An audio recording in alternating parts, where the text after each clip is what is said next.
Assalamualaikum warahmatullahi wabarakatuh dan salam sejahtera untuk kita semua. Perkenalkan, nama saya Radian Surya, SSMAB. Saya salah satu dosen tetap Fakultas Administrasi pada Prodi Administrasi Bisnis Universitas Pajajaran Kediri. Pada semester ini, saya mengampu mata kuliah perilaku konsumen, di mana mahasiswa mengambil mata kuliah perilaku konsumen ini pada semester 6, di mana bobot SKS-nya adalah 3 SKS. Dan dalam setiap kali SKS terdapat 45 menit dan dilakukan selama 16 kali pertemuan. Dengan 8 pertemuan adalah UTS dan 16 kali pertemuan berikutnya adalah UAS. Adapun referensi buku yang saya gunakan dalam pengajaran mata kuliah perilaku konsumen antara lain adalah yang pertama Solomon Michel R. tahun 2020 dengan judul Consumer Behavior, Buying, Having, and Being.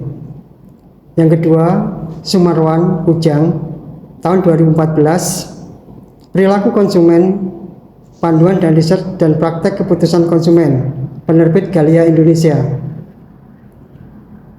Referensi yang ketiga, Sangyaji, Mamang Eta, dan Sophia, tahun 2013, Perilaku Konsumen, Pendekatan Praktis, disertai Himpunan Jurnal Penelitian, penerbit Andi. Yang berikutnya adalah Amirullah, tahun 2002, dengan judul Perilaku Konsumen, penerbit Graha Ilmu. Dalam mata kuliah perilaku konsumen, materi pembahasan yang akan dipelajari adalah etika, tanggung jawab, proses psikologis, sosial budaya, persepsi ekonomi yang mendasari keputusan seorang dalam memilih, membeli, dan mengevaluasi produk dan jasa. Capaian pembelajaran dari mata kuliah perilaku konsumen antara lain, yang pertama, mampu mengambil keputusan secara tepat dalam konteks penyelesaian masalah di bidang keahliannya berdasarkan hasil analisis informasi dan data. Capaian yang kedua, mampu menganalisis permasalahan perilaku konsumen dan dapat mencari solusi terkait permasalahan tersebut dengan tepat. Yang ketiga, memahami teori perilaku konsumen dan pemasaran dalam mengembangkan pengetahuan mengenai analisis lingkungan bisnis serta mengembangkan riset permasalahan.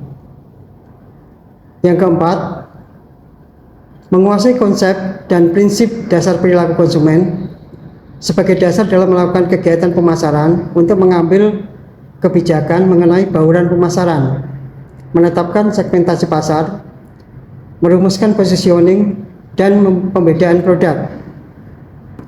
JPMK pada mata kuliah perilaku konsumen antara lain, yang pertama, mahasiswa dapat menguasai konsep dan menjelaskan mengenai teori, motivasi, dan orang pribadi sebagai konsumen dalam berperilaku dalam pengambilan keputusan untuk melakukan pembelian. Yang kedua, mahasiswa dapat menjelaskan bagaimana perusahaan bisa menyampaikan informasi terkait produknya sehingga konsumen tertarik dan melakukan keputusan pembelian. Yang ketiga, mahasiswa dapat menjelaskan, mengidentifikasi dan membedakan pengaruh lingkungan konsumen yang mempengaruhi perilaku konsumen dalam melakukan keputusan pembelian. Yang keempat, mahasiswa dapat menganalisa bagaimana perusahaan memotret konsumen dalam pengambilan keputusan untuk melakukan keputusan pembelian. Dalam mata kuliah perilaku konsumen ini, penyampaian pembelajaran yang saya lakukan ada 3, yaitu tutorial, tanya jawab, dan diskusi. Dan pendekatan pembelajaran yang saya lakukan dalam hal ini adalah penyampaian pembelajaran dengan diskusi yang di dalamnya terdapat interaksi dan tanya jawab antara dosen dan mahasiswa. Kemudian dalam sistem penilaian sesuai dengan pedoman akademik, yang pertama adalah UTS sejumlah 30%, UAS 35%, tugas 20%, absensi 15%, sehingga total 100%. Berikut saya tampilkan video pembelajaran secara luring mata kuliah perilaku konsumen. Oke, assalamualaikum warahmatullahi wabarakatuh.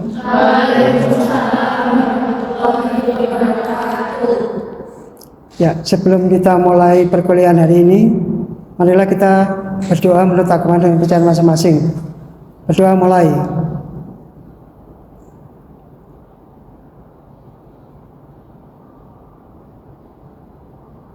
Selesai.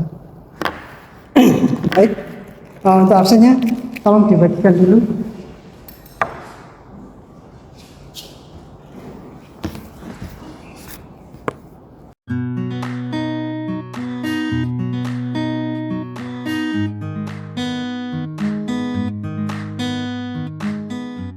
Oke, sembari teman-teman absen, ya. Jadi untuk pertemuan kali ini, mereview pertemuan yang kemarin, kira-kira ada pertanyaan? Oke. Nah, di sini kita pada materi yang ketujuh, yaitu motivasi dan kepribadian konsumen. Kelihatan ya PPT-nya ya. Nah, di sini motivasi dan kepribadian konsumen. Motivasi dan kepribadian adalah faktor psikologis utama yang mempengaruhi perilaku konsumen. Motivasi didorong tindakan untuk memenuhi kebutuhan. Jadi motivasi di sini adalah berupa dorongan yang mengharuskan seseorang untuk bertindak. Kepribadian yang bentuk cara konsumen berpikir, merasakan dan bertindak. Jadi di sini kepribadian itu membentuk sebuah dorongan ya. Nah, di sini pengertian motivasi. Motivasi adalah dorongan internal yang menyebabkan seseorang bertindak untuk memenuhi kebutuhan atau keinginan. Jadi di sini motivasi adalah dorongan yang berasal dari diri manusia itu sendiri. Motivasi bersifat dinamis dan berbeda antar individu. Ini jelas ya. Jadi misalkan kita kumpul di warung kopi, di situ kan banyak orang ya. Antar orang itu beda motivasinya. Jadi ada yang motivasinya untuk ngopi, ada yang untuk nyantai, mungkin ada yang untuk melepas penat. Ya. Jadi beda-beda. Ada yang untuk kumpul-kumpul sama teman-temannya. Jadi beda motivasinya ya.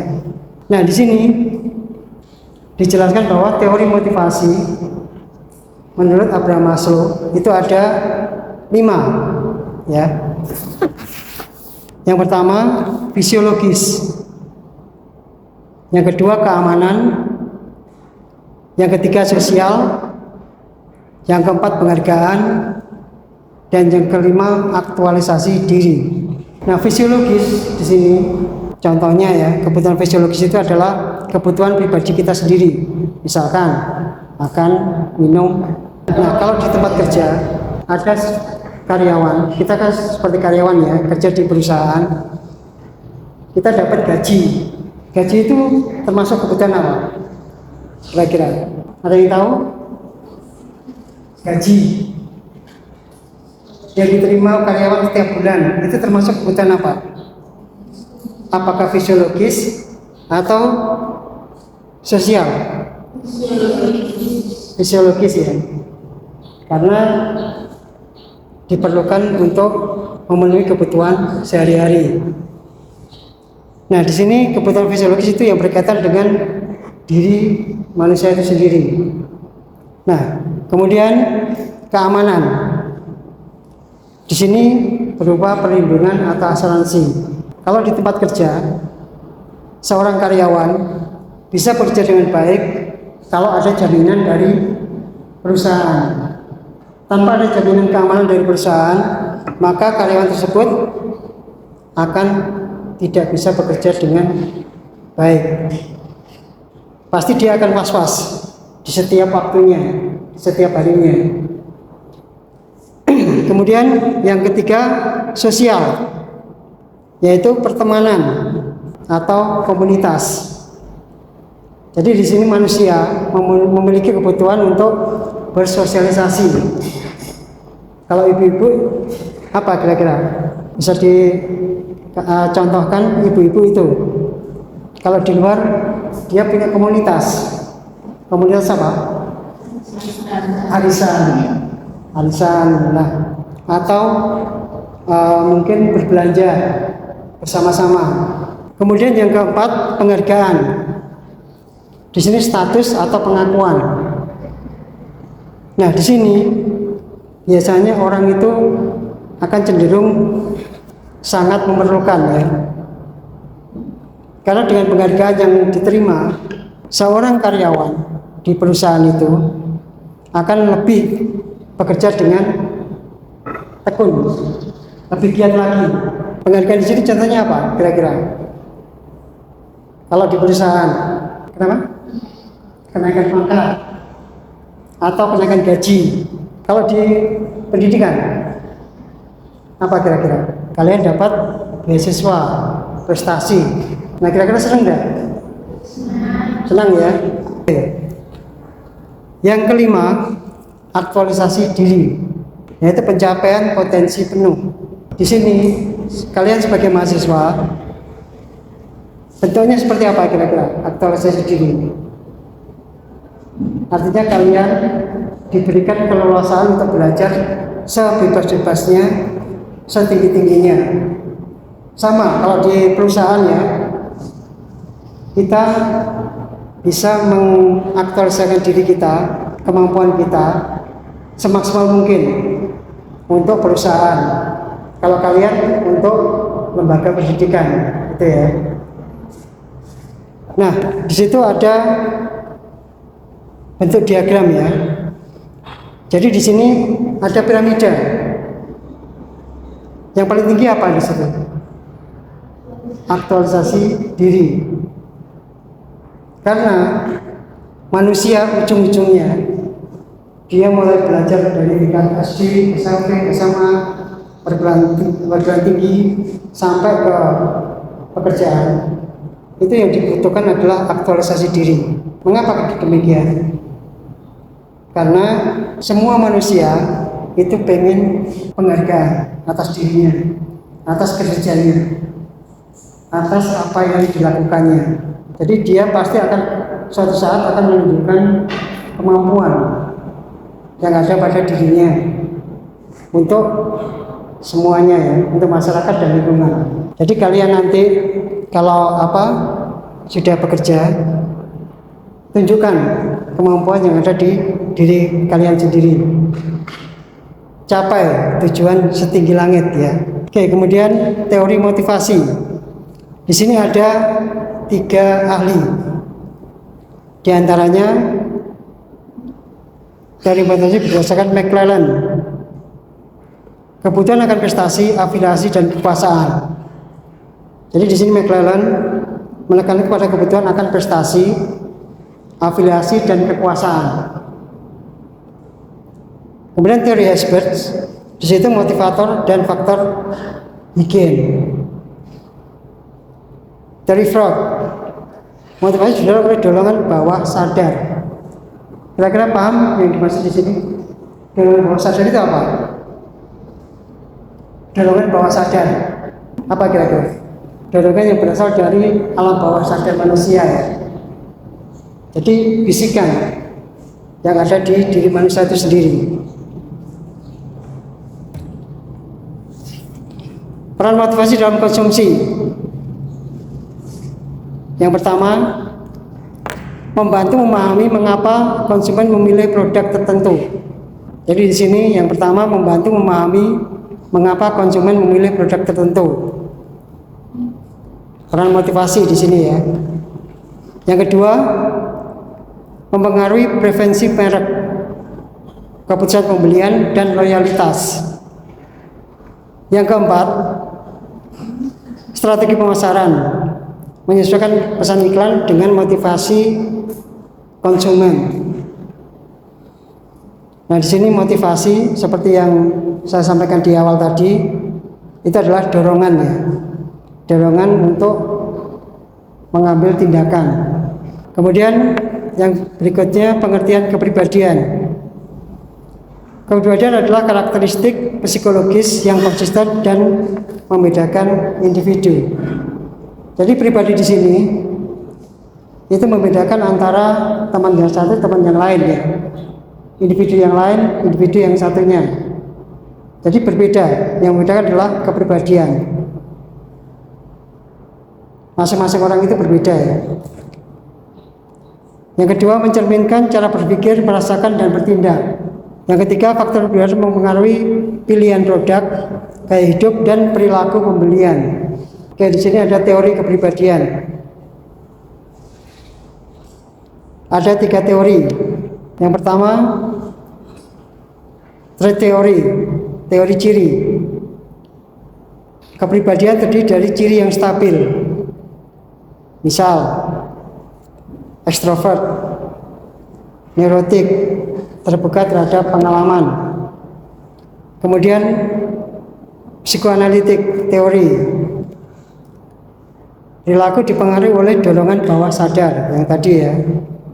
Kemudian sosial kognitif teori, interaksi antara lingkungan dan ciri individu membentuk kepribadian. Kemudian kita lanjut hubungan kepribadian dan konsumsi. Yang pertama, ekstrovert, lebih suka produk sosial dan trendy.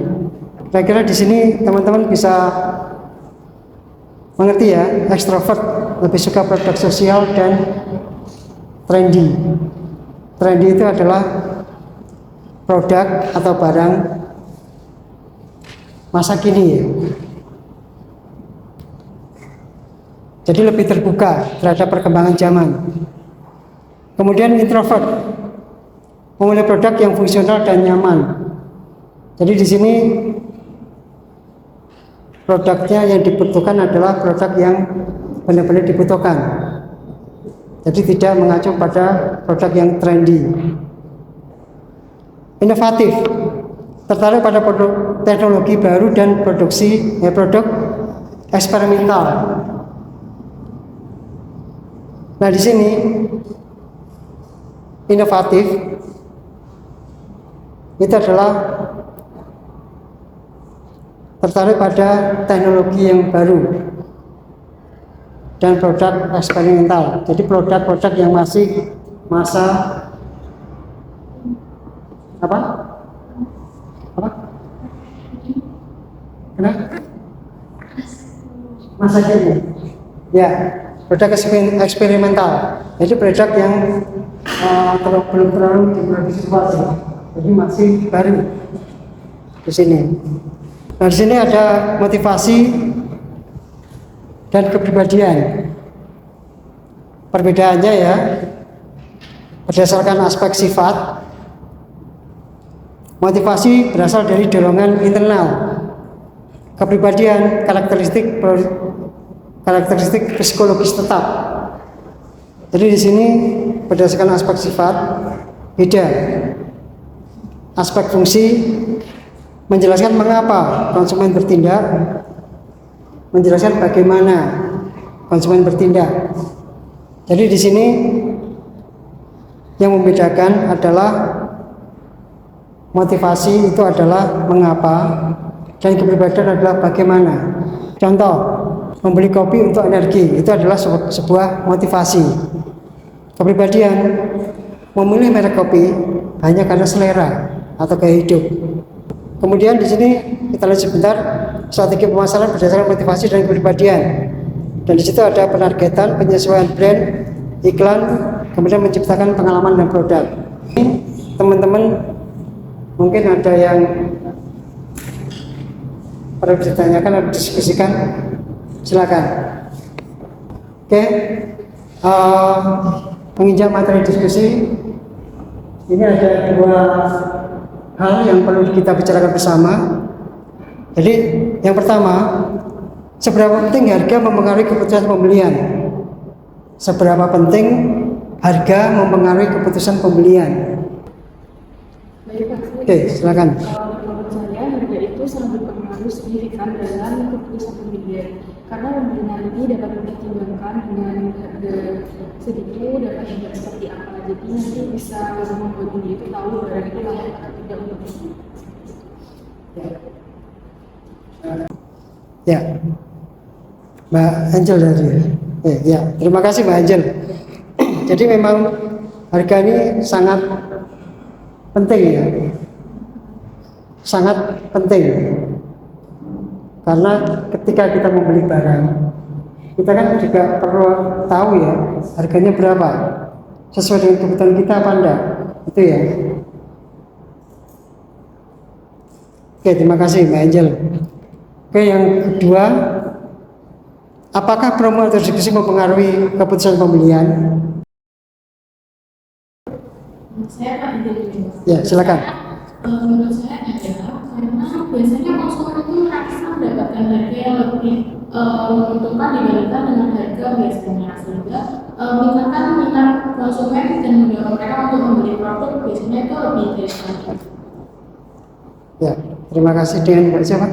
Silva. Mbak Silva ya. Oke, terima kasih Mbak Silva. Kalau kita lihat di mall atau di pusat perbelanjaan manapun, jadi diskon itu memang sangat mempengaruhi ya. Kalau ada diskon, otomatis kita berbondong-bondong untuk mencarinya, melihatnya. Walaupun belum tentu beli, tapi itu sangat menarik ya, dan sangat mempengaruhi keputusan pembelian. Oke, ada lagi yang ditanyakan? Sudah jelas semua dan tidak ada pertanyaan. Kita akhiri sampai di sini dulu. Terima kasih atas kehadiran teman-teman. Assalamualaikum warahmatullahi wabarakatuh.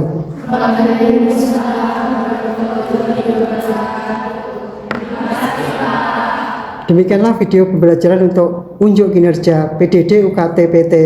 Semoga dapat bermanfaat. Terima kasih.